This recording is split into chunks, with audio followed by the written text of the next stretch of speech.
Hi guys, Commander Plater here, back with my exploration update so far. I'm currently in the Lagoon Nebula. I've been exploring, kind of going around a couple of different systems in here. I decided I'd take a little bit of a detour as opposed to the straight line to the centre of the galaxy, because what's the point of going sightseeing if you're not actually going to look at any of the sights? Which I think that kind of makes sense. So I'm kind of like planning my little bit of exploration here within the nebula. Certainly going to find some couple of different things which I'm going to talk about in a bit. I'm still yet to find an Earth-like planet, which is kind of a sad thing in my mind. I'd expect by now, out of all the systems that I've visited, that I would have seen one. Quite a few water planets. So you can see a high metal planet. This one's reasonably close to its parent star, which means it's going to probably be like hell on Earth, basically. There'll be lots of different flybys of the different planets that I found in this video, so hopefully you guys will find it interesting. Now, as we fly through, you can see this one here. I saw this and I thought it looked pretty interesting, and I thought it'd be like, I wonder what it would be. So I selected it, scanned it, and this is a high metal content world with rings, and I always like the ring systems. Also, there's a community challenge coming up as well, apparently, which Commander Obsidian Ant put out there, and he was talking about how you need to fly in between a planet and its rings at as high a speed as possible. So that's certainly going to be something worth trying at some point, I'm sure. Now, as you can see in the background here of this one, you can see kind of some of the nebula cloud in the background. Generally, the further away you are from the centre of a system, the more you're able to actually see of the background colours and stuff like that, and there'll be some footage of that coming up in a bit as well. Here we have another planet flyby. This again was a high metal content. Typically what happens is, with my exploration, I hit a system, I ping the scanner, and then I look at the system map and I pick the planets that look kind of the most interesting there, and then go and have a little look at them. This one here I thought might be a water world, but again this is another high metal content world, just a little bit different from the others. Still interesting stuff though. So moving on. Next up we've got this nice little water world here that we found. I say we, I mean I found this one, and again I really am hoping I find an Earth like it. Really be incredible to think about. You know, you travelled so far and then you finally find something. But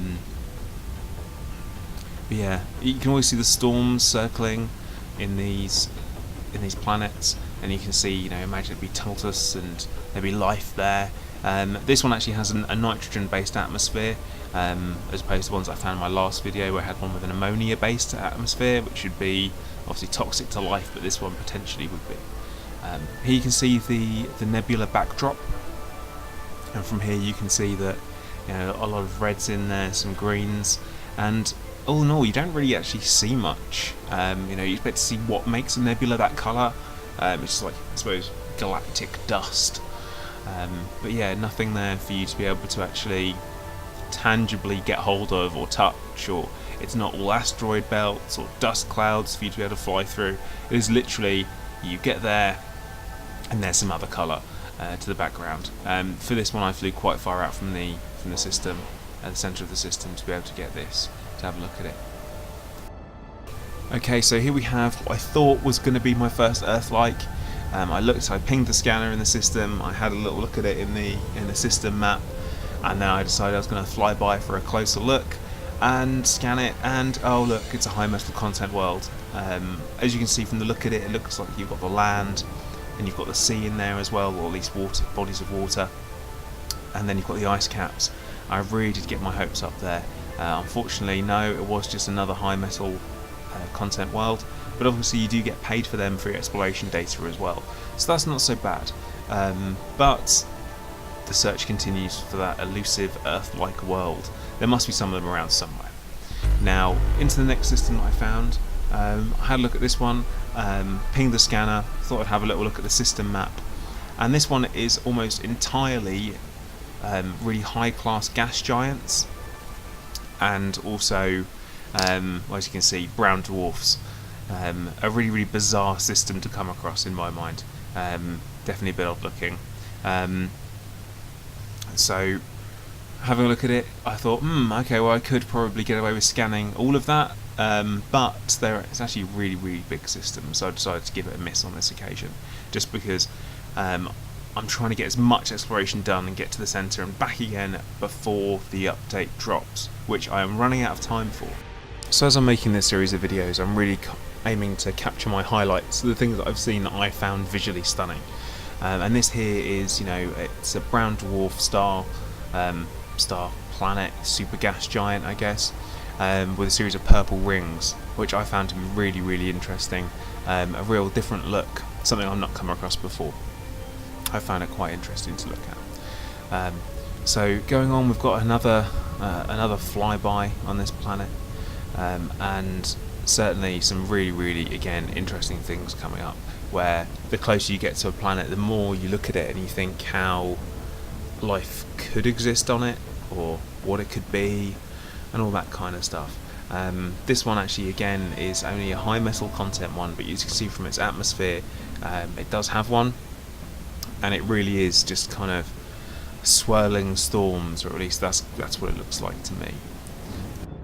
Okay, so here we have another water planet, because I seem to find a ton of them, and this one again has an ammonia-based atmosphere, which is why you can see that kind of orangey tinge around the edge, or that reddy browny orangey tinge. Now, whilst I've gone through in each one of these scenes, I've set this moving slowly closer towards the Trifid Nebula. Now, I decided to pick the next nebula as my next kind of waypoint on my way to the centre of the galaxy, is because they're interesting. Points of interest, there's a lot going on inside them, plus you get an interesting backdrop, as opposed to just that normal seeing the galaxy disk in the background. You get slightly closer towards. Now, this system here that you can see, I've come across quite a few of these, and they all look the same, and they've all these weird pink planets in. Bit odd, but I finally kind of reached the Trifid Nebula, and I arrived here with this star. It's a T-Tauri star, and it's a non-sequence, still growing and gaining mass through gravity. Nothing else in the system for this one, I don't think, and it really was just a case of, this is it, okay, cool, right, call it a night, call it a stopping point. I'm currently around about 5,000 light years away from the bubble, and I intend to keep going. I've got a long way to go. I seem to have hit like a belt of stuff where other people have been before, which is no doubt due to the fact that it's in a nebula. So people have they've come, they've found it, they've had a look, and they've decided it's worth looking at, scanning, and all that kind of stuff before heading back. So I'm going to press on, continue on towards the centre of the galaxy from there, and again, guys, I'll keep you updated. Just to let you know as well, I've done some Doom gameplay as well, if you're interested in that type of thing, so do check out the rest of my videos and channel. There's some Easter eggs in there. Once again, guys, thanks for watching. Remember to subscribe, like, share with other commanders, and I'll see you next time. Thanks for watching.